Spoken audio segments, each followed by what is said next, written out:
दोस्तों, स्वागत है आपका हमारे चैनल आर.के. वर्मा में। 5 रहस्यमय और बहुत मजेदार कहानी। चांदनी वन का रहस्य। दोस्तों, शांतिपुर नाम का एक गांव था जो चारों ओर से घने जंगलों और पहाड़ियों से घिरा हुआ था। इस गांव के पास ही एक घना जंगल था जिसे चांदनी वन के नाम से जाना जाता था। इस जंगल के बारे में कई कहानियां प्रचलित थीं। लोग कहते थे कि रात के समय जब चांदनी फैली होती है तो उस जंगल में अजीबोगरीब रोशनियां दिखाई देती हैं और परछाइयां चलती फिरती नजर आती हैं। कई बार लोग रहस्यमयी तरीकों से गायब भी हो चुके थे। हाल ही में गांव का एक नौजवान लड़का अर्जुन भी इसी जंगल में लापता हो गया था। अर्जुन का परिवार उसकी वापसी की उम्मीद लगाए बैठा था, लेकिन कई दिनों तक कोई सुराग न मिलने पर गांव के लोगों ने मान लिया कि अर्जुन शायद अब कभी वापस नहीं आएगा।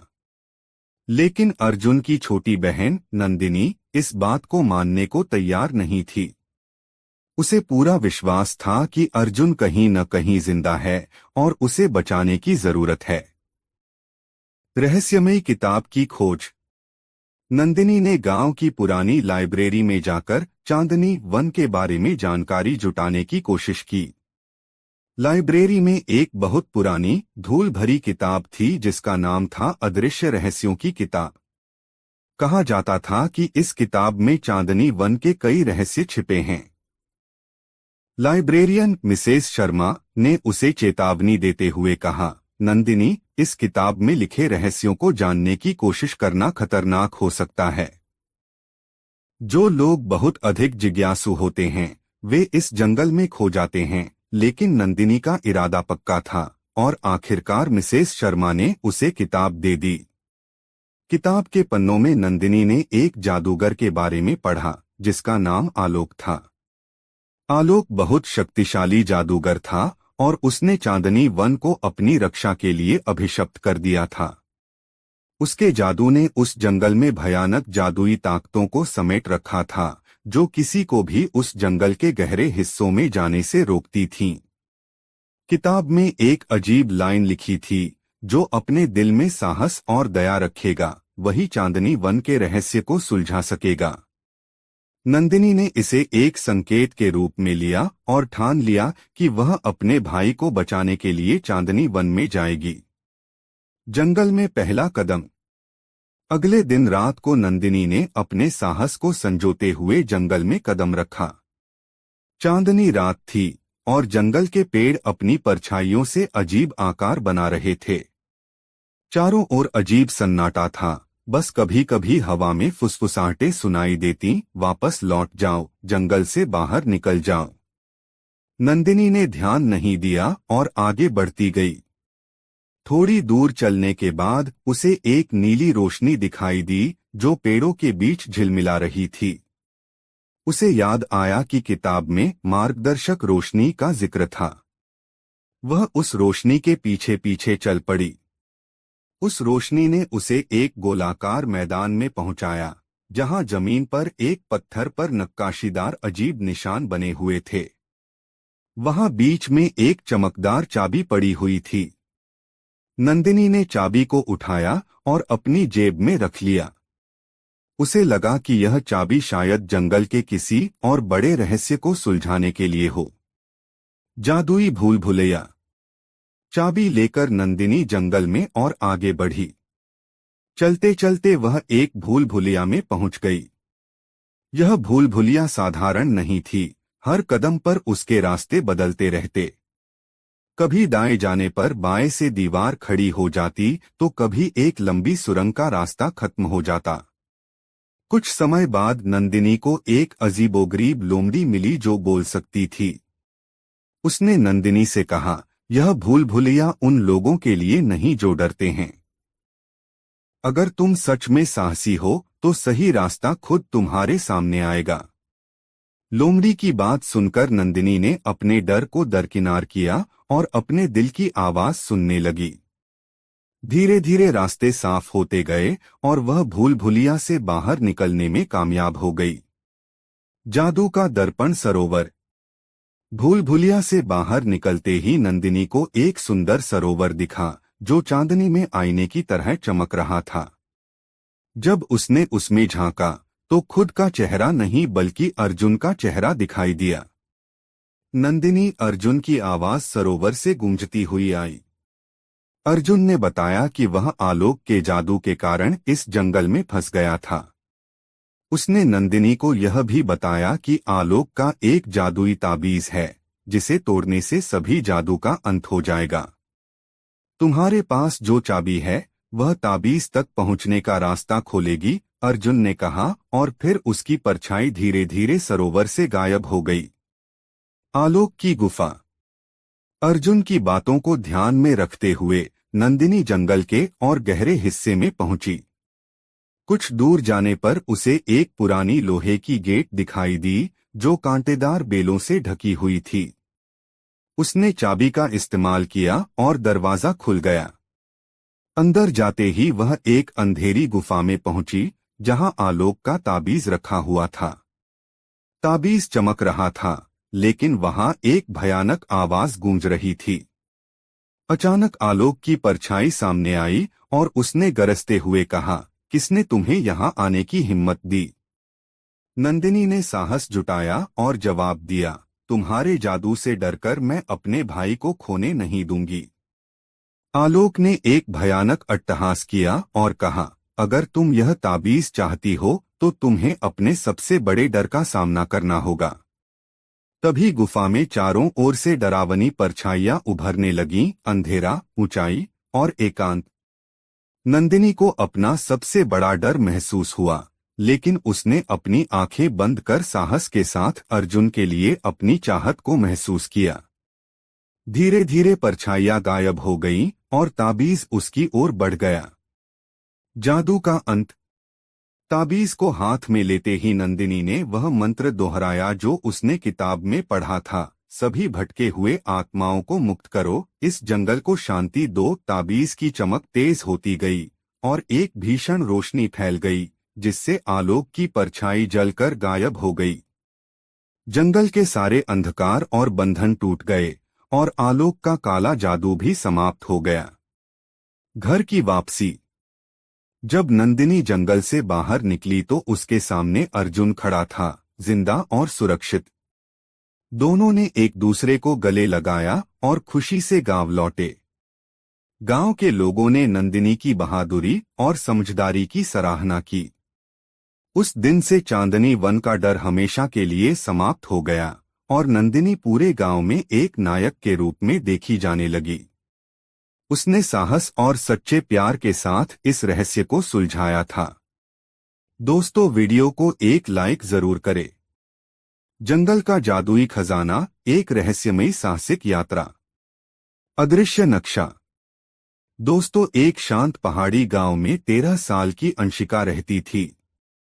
उसे पुरानी किताबें, रहस्यमयी कहानियां और अजीबोगरीब पहेलियां बहुत पसंद थीं। एक दिन जब वह गांव की पुरानी लाइब्रेरी में धूल से भरी किताबें देख रही थी तो उसे एक पुरानी किताब के भीतर एक अदृश्य नक्शा मिला। जैसे ही उसने किताब के पन्नों पर हाथ फेरा, कुछ अजीब हुआ। नक्शे की छवि धीरे धीरे उभरने लगी और एक जादुई जंगल का रास्ता दिखाई देने लगा। इस नक्शे में रहस्यमय खजाने का जिक्र था। नक्शे के नीचे एक चेतावनी थी, यह जंगल उन लोगों को ही रास्ता दिखाता है जो दिल से साहसी और सच्चे हों। अंशिका को तुरंत यह बात रोमांचक लगी। उसने तय किया कि वह इस जादुई खजाने का रहस्य सुलझाने के लिए जंगल की ओर यात्रा करेगी। वह एक कंपास, अपनी नोटबुक और कुछ खाने पीने का सामान लेकर निकल पड़ी। चमत्कारी प्रवेश द्वार। जंगल के किनारे पर पहुंचने के बाद अंशिका ने देखा कि वहां घना कुहासा फैला हुआ था। उसे लगा जैसे कुहासे ने जंगल को पूरी तरह से घेर रखा है, मानो वह अंदर नहीं जाने देगा। लेकिन जैसे ही उसने नक्शे को बाहर निकाला और उसके अनुसार चलना शुरू किया, कुहासा धीरे धीरे हटने लगा और जंगल का एक संकरी गली जैसा रास्ता सामने आ गया। जंगल में प्रवेश करते ही उसे अजीबोगरीब आवाजें सुनाई देने लगीं। पेड़, पत्तियां और यहाँ तक कि हवा भी एक अजीब सी फुसफुसाहट कर रही थी, जैसे उसे सावधान कर रही हो। लेकिन अंशिका ने हिम्मत नहीं हारी और आगे बढ़ती रही। थोड़ी देर बाद वह एक चट्टान पर पहुंचे, जहां उसे एक अजीब सा पत्थर मिला जिसमें एक अर्धचंद्र का चिन्ह बना हुआ था। उसने अपनी किताब में पढ़ा था कि यह चिन्ह जादुई शक्तियों का प्रतीक होता है। पहेलियों का जाल। जैसे ही वह चट्टान के पास पहुंची, अचानक एक गूंजती हुई आवाज आई, अगर खजाना चाहिए तो पहेलियां सुलझानी होंगी। ध्यान रहे, हर गलती तुम्हें वापस मोड़ देगी। अंशिका ने देखा कि चट्टान पर एक पहेली लिखी हुई थी। मैं चलता हूँ, लेकिन फिर भी खड़ा रहता हूँ। मेरा पानी न पी सकते हो, न छू सकते हो। मैं क्या हूँ? अंशिका ने थोड़ा सोचा और फिर चहकते हुए कहा, नदी। जैसे ही उसने सही जवाब दिया, चट्टान हिलने लगी और एक गुप्त दरवाजा प्रकट हुआ। उसने दरवाजे में प्रवेश किया और एक अंधेरे सुरंग में चली गई। वहां उसने कई और पहेलियों का सामना किया और धीरे धीरे उसे सुराग मिलते गए। जादुई प्राणी और दोस्त। सुरंग से बाहर निकलते ही अंशिका का सामना एक जादुई लोमड़ी से हुआ। लोमड़ी के गले में एक छोटा सा ताबीज लटका हुआ था, जो अजीब तरह से चमक रहा था। लोमड़ी ने कहा, मैं तुम्हारी मार्गदर्शक हूँ, लेकिन तुम्हें मेरे 3 सवालों का जवाब देना होगा।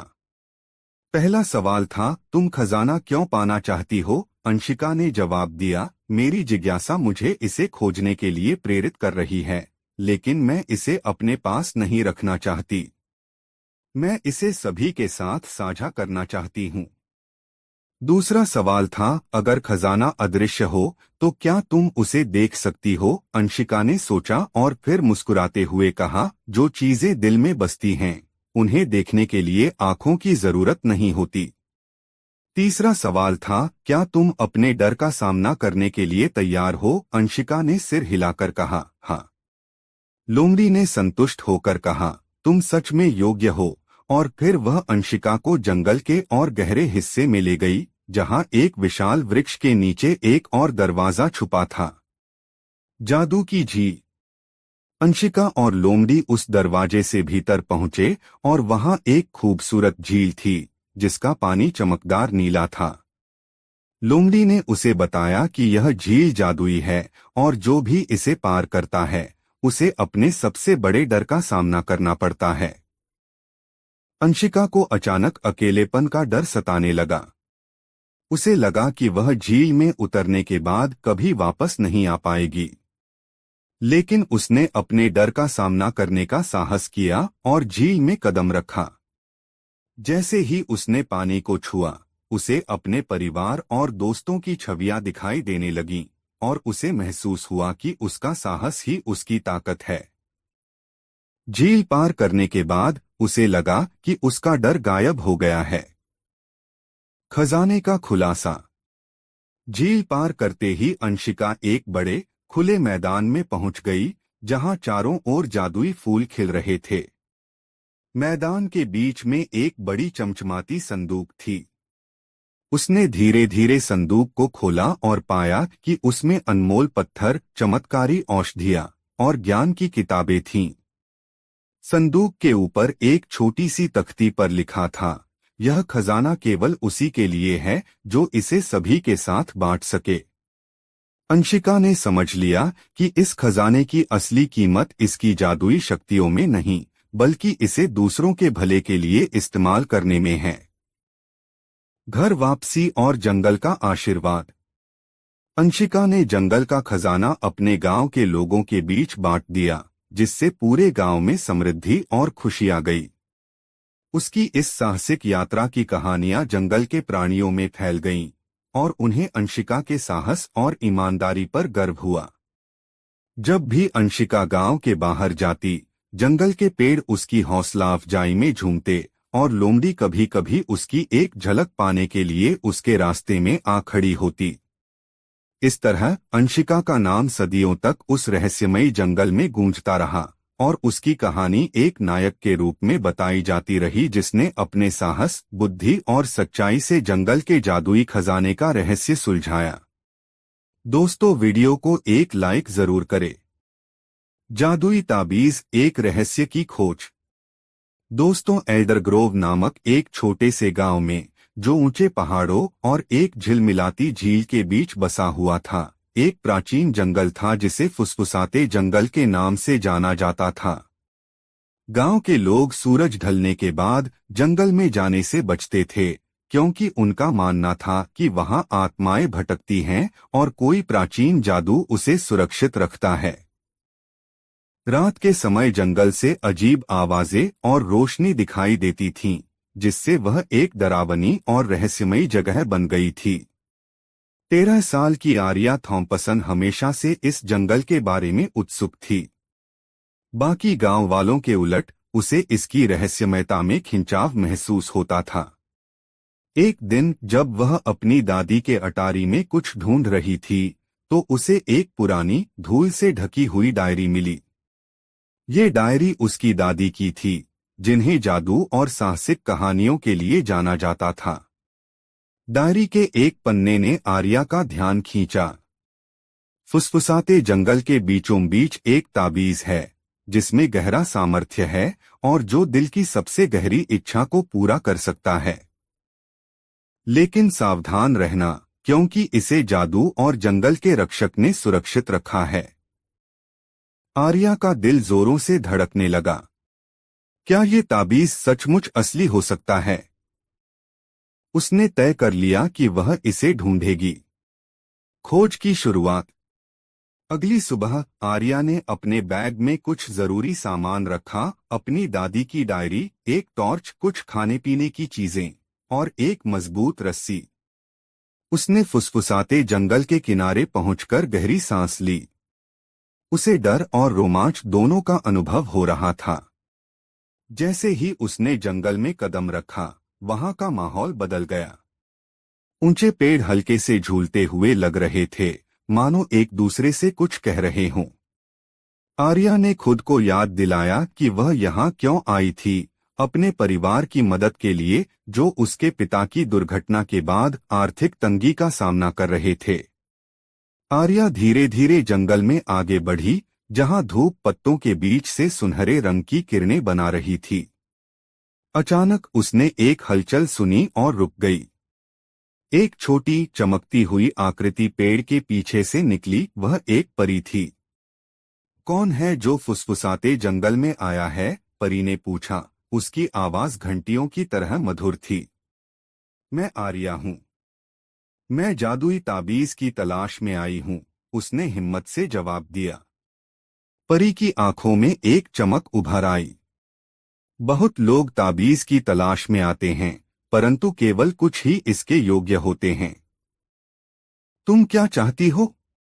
आर्या ने थोड़ा झिझकते हुए कहा। मैं अपने परिवार की मदद करना चाहती हूँ। हम कठिनाई में हैं और मैं उनके लिए चीजें बेहतर बनाना चाहती हूँ। योग्यता की परीक्षा। परी ने आर्या की बातों पर विचार किया और फिर सिर हिलाया। अच्छा, बहादुर लड़की। ताबीज पाने के लिए तुम्हें 3 परीक्षाओं से गुजरना होगा। तभी तुम अपनी योग्यता सिद्ध कर पाओगी। आर्या को थोड़ा डर भी लग रहा था, लेकिन वह दृढ़ निश्चय के साथ तैयार थी। ये परीक्षाएं क्या हैं? परी ने उसे एक खुली जगह पर ले जाया, जहां 3 चमकते हुए पत्थर थे, लाल, नीला और हरा। हर पत्थर एक परीक्षा का प्रतीक है। ध्यान से चुनना, परी ने कहा। आर्या ने एक पल सोचा और फिर नीले पत्थर को छू लिया। तुरंत उसके चारों ओर की दुनिया बदल गई। वह एक बर्फीली झील के किनारे खड़ी थी, जहां ठंडी हवा उसके बालों में सरसराहट कर रही थी। पहली परीक्षा, साहस की चुनौती। झील में से एक बड़ा बर्फीला नागिन उभरा, जिसकी चमकती हुई चांदी की तरह की त्वचा और ठंडी सांसें उसकी ओर बढ़ रही थीं। इस परीक्षा को पार करने के लिए तुम्हें अपने डर का सामना करना होगा, उसने फुफकारते हुए कहा। आर्या का दिल जोर से धड़कने लगा। लेकिन उसने अपनी हिम्मत नहीं खोई। मुझे तुमसे डर नहीं है, उसने जोर से कहा। नागिन ने उसे डराने की कोशिश की, पर आर्या वहीं खड़ी रही। उसे अपने पिता की वो बात याद आई, साहस डर की गैरमौजूदगी नहीं है, बल्कि उसका सामना करने की ताकत है। जैसे ही नागिन ने उसकी ओर झपटने की कोशिश की, उसने तेजी से कदम पीछे खींच लिया, जिससे नागिन चौंक गया। तुम साहसी हो, बच्ची। तुम आगे बढ़ सकती हो, नागिन ने कहा और फिर झील में गायब हो गया। बुद्धिमत्ता की परीक्षा। आर्या फिर से उसी जगह लौट आई और अब उसमें आत्मविश्वास का संचार हो चुका था। परी मुस्कराई। तुमने पहली परीक्षा पूरी कर ली है। अब दूसरी की बारी है। दूसरे पत्थर को छूते ही वह एक घने जंगल में पहुंच गई, जहां चारों ओर अंधेरी छायाएं फुसफुसा रही थीं। एक पहेली की आवाज चारों ओर गूंज उठी। मैं बिना मुंह के बोलता हूं और बिना कानों के सुनता हूं। मेरा कोई शरीर नहीं है, पर मैं हवा के साथ जीता हूं। मैं कौन हूं? आर्या ने सोचते हुए अपना सिर खुजलाया और फिर उसे अचानक जवाब सूझा। प्रतिध्वनि, उसने जोर से कहा। छायाएं धीरे धीरे शांत हो गईं और एक एक कर झुककर उसे प्रणाम करने लगीं। तुम में समझदारी है। तुम आगे बढ़ सकती हो, उनकी आवाज हवा में घुल गई। दयालुता की परीक्षा। आर्या फिर से उसी स्थान पर लौट आई और अब उसके अंदर एक दृढ़ विश्वास था। परी गर्व से मुस्कुरा रही थी। अब अंतिम परीक्षा की बारी है। हरे पत्थर को छूते ही वह एक सुंदर बगीचे में पहुंच गई, जहां फूल खिले हुए थे और चारों ओर जीवंत रंग बिखरे हुए थे। बीच में एक घायल जीव, एक छोटा सा ड्रैगन कांपता हुआ लेटा था, जिसकी एक पंख टहनी के नीचे दबा था। मेरी मदद करो, उसने मिन्नत करते हुए कहा। आर्या तुरंत उसके पास गई और उसकी तकलीफ देखकर दुखी हो गई। चिंता मत करो, मैं तुम्हारी मदद करूंगी, उसने पूरी ताकत से टहनी को उठाया और ड्रैगन को आजाद कर दिया। ड्रैगन ने अपनी पंखों को झटका और उसकी आंखों में कृतज्ञता के आंसू चमक उठे। तुम्हारा दिल दयालु है, बहादुर लड़की, ड्रैगन ने कहा। तुम्हारी इस अच्छाई के लिए मैं तुम्हें ताबीज का रहस्य बताऊंगा। ताबीज की शक्ति। ड्रैगन हवा में उड़ गया और उसे एक छिपी हुई गुफा में ले गया, जो एक झरने के पास थी। गुफा के भीतर एक प्राचीन पत्थर के मंच पर ताबीज रखा था, जिसकी चमकते हुए रोशनी चारों ओर बिखरी हुई थी। जैसे ही आर्या ताबीज के पास पहुंची, उसे उसकी जादुई शक्ति का एहसास हुआ। परी उसके पास आकर बोली, तुमने तीनों परीक्षाएं पूरी कर ली हैं। अब यह ताबीज तुम्हारा है, लेकिन याद रखना, इसकी असली शक्ति धन में नहीं, बल्कि दूसरों में खुशी और दया फैलाने में है। आर्या ने ताबीज को ध्यान से उठाया और एक गर्म एहसास उसके अंदर फैल गया। मैं इसकी शक्ति का उपयोग अपने परिवार और दूसरों की भलाई के लिए करूंगी। एक नई शुरुआत। ताबीज को अपने पास लेकर आर्या गांव लौट आई। जैसे ही उसने गांव में कदम रखा, ताबीज की शक्ति ने उसका साथ देना शुरू कर दिया। उसने इस जादू का उपयोग अपने परिवार की मदद करने और गांव में खुशी और समृद्धि लाने के लिए किया। समय के साथ गांव में खुशहाली लौट आई और आर्या की बहादुरी और दयालुता की कहानियां पूरे गांव में फैल गईं। फुसफुसाते जंगल, जिसे लोग डरते थे, अब एक जादुई और रोमांचक जगह बन गया। गांव वालों ने अब उस जंगल की सुंदरता और साहस, बुद्धिमानी और दयालुता के महत्व को समझ लिया। इस प्रकार जादुई ताबीज ने न केवल संपत्ति बल्कि गांव में एकता और आशा की भावना लाई और सभी को यह सिखाया कि सच्चा जादू हमारे दिल में ही है। दोस्तों, कहानी कैसी लगी कमेंट में जरूर बताएं। रहस्यमय पुस्तकालय का रहस्य। एक पुरानी किताब की खोज। कभी कभी हमारी सबसे बड़ी खोजें वहीं से शुरू होती हैं जहां हम सबसे कम उम्मीद करते हैं। 10वीं कक्षा की छात्रा निहारिका को किताबों का शौक था। वो घंटों अपने कस्बे के पुराने पुस्तकालय में बैठकर किताबें पढ़ा करती थी। एक दिन किताबों की अलमारियों के पीछे एक पतली सी धूल भरी किताब दिखाई दी जो किसी ने शायद सालों से नहीं छुई थी। किताब पर रहस्यमयी दुनिया का मार्गदर्शन लिखा था।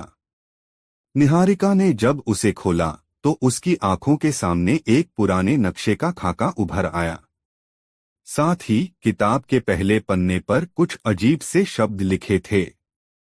जो इसे पढ़े उसे सच्चाई की तलाश में जाना होगा, लेकिन चेतावनी रहे, इस रास्ते में केवल दिल और दिमाग के सबसे साहसी लोग ही सफल होते हैं। निहारिका की जिज्ञासा जाग उठी। नक्शे पर एक गुप्त स्थान का संकेत था जो किसी रहस्यमयी दुनिया की ओर ले जाता था। यात्रा की शुरुआत। निहारिका ने अपने दोस्त राघव को यह किताब और नक्शा दिखाया। राघव को भी रोमांच पसंद था और दोनों ने तय किया कि वे इस रहस्य का पता लगाने निकलेंगे। नक्शे के अनुसार उन्हें कस्बे से कुछ दूरी पर स्थित एक पुराना झरना ढूंढना था जहां से आगे की राह शुरू होती थी। सुबह सुबह दोनों अपने बैग में जरूरत का सामान लेकर उस पुराने झरने की ओर चल पड़े। रास्ता घने जंगलों से होकर गुजरता था। झरने के पास पहुंचते ही उन्होंने एक पुराने पत्थर पर एक चिन्ह देखा जो किताब के नक्शे में भी बना था। राघव ने उत्सुकता से कहा, मुझे लगता है कि हम सही दिशा में हैं। जैसे ही निहारिका ने पत्थर को छुआ, उनके सामने एक अद्भुत दृश्य उभर आया। झरने के पास एक छिपा हुआ दरवाजा खुला जो उन्हें एक रहस्यमयी सुरंग में ले गया। सुरंग के रहस्य। सुरंग के अंदर अंधेरा था, लेकिन जैसे ही उन्होंने कदम आगे बढ़ाए, दीवारों पर जगमगाती रोशनी उभरने लगी। दीवारों पर अजीब चित्र बने हुए थे, सूर्य, चांद, सितारे और कुछ प्राचीन भाषा में लिखे हुए मंत्र। राघव ने उन्हें गौर से देखा और कहा, ये शायद किसी प्राचीन समय की भाषा है। शायद ये कोई इशारा हो। थोड़ा आगे बढ़ने पर सुरंग दो रास्तों में बंट गई। निहारिका ने किताब के नक्शे को ध्यान से देखा और पाया कि बाएं रास्ते पर एक छोटा सा तीर बना हुआ है। हमें बाएं रास्ते पर जाना चाहिए, उसने कहा। बाएं रास्ते पर जाते हुए उन्हें कई चुनौतियों का सामना करना पड़ा, पहेलियां जो उन्हें समझनी थीं, और कुछ अदृश्य दरवाजे जिन्हें खोलने के लिए सही मंत्र बोलना पड़ता था। निहारिका और राघव ने धैर्य और चतुराई से हर चुनौती का सामना किया। अजीबोगरीब पुस्तकालय। काफी देर बाद सुरंग का अंत हुआ और वे एक बड़े कक्ष में पहुंचे। कक्ष के बीच में एक विशाल पुस्तकालय था जहां सभी किताबें तैरती हुई हवा में झूल रही थीं। हर किताब के चारों ओर एक हल्की सी चमक थी, मानो वे अपने आप में कोई जादू रखती हों। पुस्तकालय के बीच में एक बड़ी सुनहरी किताब रखी थी। उस पर लिखा था, सच्चाई का स्रोत। जैसे ही निहारिका ने उस किताब को छुआ, अचानक पूरे पुस्तकालय में हलचल मच गई। किताबें अपने आप एक गोलाकार आकृति में घूमने लगीं और हवा में अजीब से शब्द गूंजने लगे।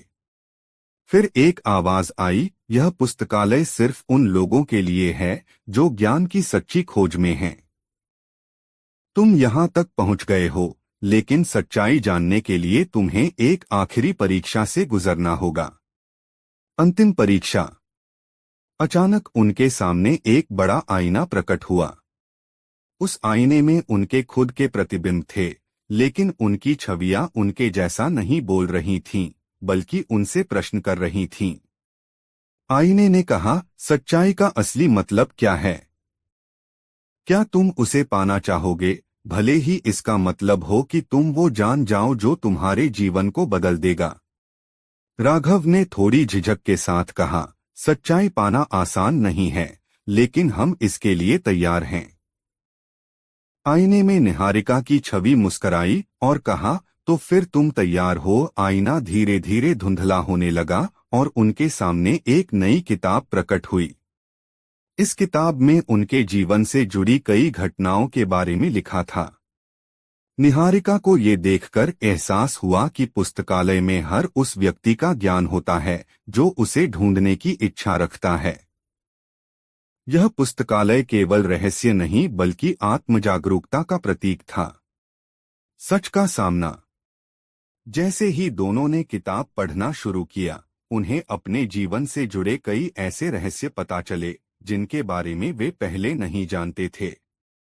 ये पुस्तकालय उन्हें जीवन के असली मूल्य और उसके महत्व को समझाने के लिए था।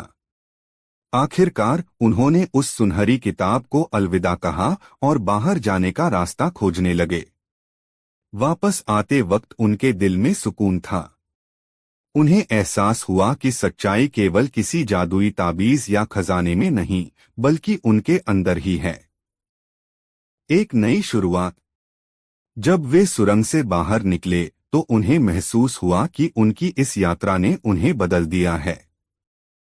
अब वे जीवन को एक नए नजरिए से देख सकते थे।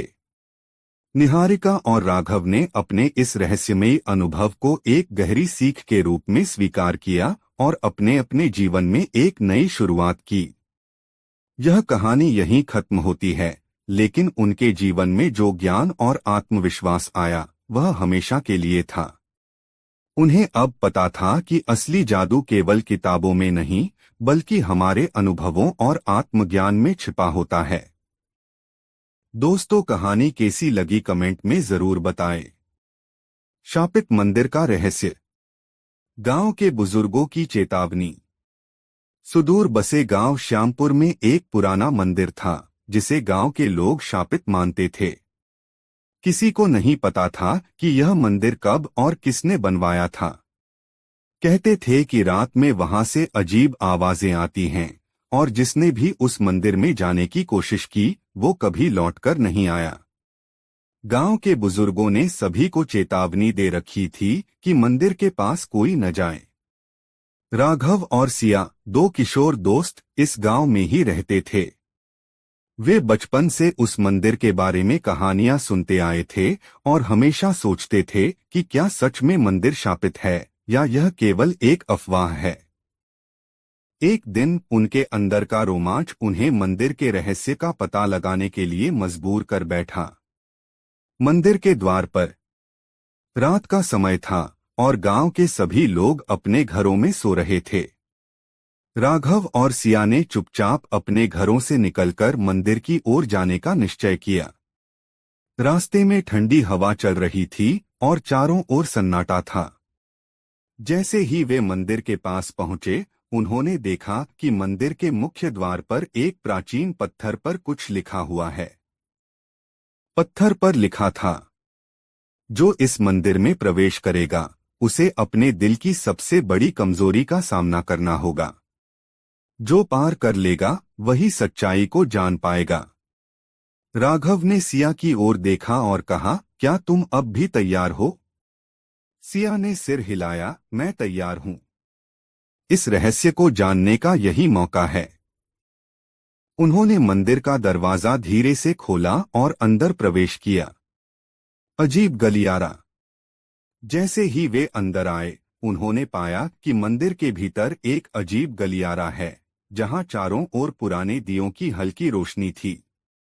मंदिर के दीवारों पर विचित्र चित्र बने हुए थे जिनमें योद्धा, देवता और राक्षसों की तस्वीरें थीं। हर कदम के साथ उन्हें एक भारीपन महसूस हो रहा था, मानो कोई उन्हें वहां से लौट जाने के लिए चेतावनी दे रहा हो। थोड़ी दूर चलने के बाद वे एक बड़े कक्ष में पहुंचे जहां एक विशाल प्रतिमा थी। प्रतिमा के पैरों में एक धातु का ताला लगा हुआ था और उसके बगल में एक लिखावट थी, सच तक पहुंचने के लिए तुम्हें अपनी सबसे बड़ी कमजोरी से गुजरना होगा। राघव और सिया एक दूसरे को चिंतित नजरों से देख रहे थे। वे दोनों इस बात को लेकर अनिश्चित थे कि आगे क्या होगा, लेकिन उनकी जिज्ञासा इतनी गहरी थी कि उन्होंने हिम्मत नहीं हारी। पहली चुनौती, राघव का भय। अचानक कक्ष में एक अंधेरा छा गया और राघव अकेला एक दूसरी दुनिया में पहुंच गया। वहां उसके चारों ओर गहरी खाई थी और बीच में एक छोटा पुल था। उसे अपने बचपन का सबसे बड़ा डर याद आया। उसे ऊंचाई से बहुत डर लगता था। अचानक एक गूंजती हुई आवाज आई, अगर तुम इस पुल को पार नहीं करोगे तो तुम्हें मंदिर का रहस्य कभी नहीं मिलेगा। राघव ने हिम्मत जुटाई और एक एक कदम बढ़ाने लगा। उसका दिल जोरों से धड़क रहा था, लेकिन उसने अपने डर का सामना किया और धीरे धीरे पुल पार कर लिया। जैसे ही वह दूसरी ओर पहुंचा, उसके सामने एक चमकदार दरवाजा खुल गया और वो वापस मंदिर में लौट आया जहां सिया उसका इंतजार कर रही थी। दूसरी चुनौती, सिया का गुस्सा। अब बारी थी सिया की। एकाएक वह भी एक दूसरी जगह पहुंच गई जहां चारों ओर उसके परिवार के लोग थे। बचपन से ही सिया का गुस्सा उसकी सबसे बड़ी कमजोरी थी। आवाज ने कहा, तुम्हें अपनी इस कमजोरी पर काबू पाना होगा। यहां से बाहर निकलने का रास्ता वही पाएगा जो शांति से अपना संतुलन बनाए रखेगा। उसके सामने एक दृश्य आया जहां कुछ लोग उसकी मां को अपशब्द कह रहे थे। सिया को बहुत गुस्सा आया, लेकिन उसने खुद को शांत रखने की कोशिश की। उसने गहरी सांस ली और संयम से जवाब दिया। जैसे ही उसने अपने गुस्से पर काबू पाया, वह भी वापस मंदिर में पहुंच गई। अंतिम दरवाजा और मंदिर का रहस्य। अब राघव और सिया दोनों ने अपनी अपनी कमजोरियों का सामना किया था। अचानक मंदिर के बीचों बीच एक दरवाजा प्रकट हुआ जिस पर लिखा था, असली रहस्य का मार्ग यहां से है। उन्होंने दरवाजा खोला और एक विशाल कक्ष में पहुंचे जहां बीच में एक सुनहरी किताब रखी थी। किताब के ऊपर एक छोटी सी ताबीज रखी हुई थी जिस पर चमकता हुआ प्रकाश था। किताब के पन्ने पलटते ही उसमें एक संदेश था। यह मंदिर शापित नहीं है, बल्कि यह लोगों की कमजोरियों का इम्तिहान लेने के लिए है। जो भी अपनी कमजोरियों का सामना कर लेता है, वह जीवन का असली रहस्य समझ लेता है, साहस, संयम और आत्म जागरूकता। यह ताबीज तुम्हारे साहस का प्रतीक है। इसे संभाल कर रखना और इसके जादू का उपयोग दूसरों की भलाई के लिए करना। गांव का नया दृष्टिकोण। राघव और सिया ताबीज लेकर मंदिर से बाहर निकले। गांव लौटने पर उन्होंने अपने साहसिक अनुभव को सभी के साथ साझा किया। उन्होंने गांव वालों को समझाया कि मंदिर शापित नहीं था, बल्कि एक ऐसा स्थान था जहां व्यक्ति अपनी सबसे बड़ी कमजोरियों का सामना करता है। गांव वालों ने मंदिर को एक नई नजर से देखना शुरू किया। अब वह मंदिर केवल डर का नहीं, बल्कि आत्म साक्षात्कार का प्रतीक बन गया। इस प्रकार राघव और सिया ने न केवल एक रहस्य सुलझाया, बल्कि गांव को जीवन का असली सबक भी सिखाया। अपने डर और कमजोरियों का सामना करना ही असली साहस है। दोस्तों, यह मजेदार कहानी आपको कैसी लगी कमेंट बॉक्स में जरूर बताएं। ऐसी और नई मजेदार कहानी सुनने के लिए हमारे चैनल RK वर्मा को सब्सक्राइब जरूर कर लें और यह वीडियो अपने मित्रों के साथ जरूर शेयर करें। वीडियो देखने के लिए बहुत बहुत धन्यवाद।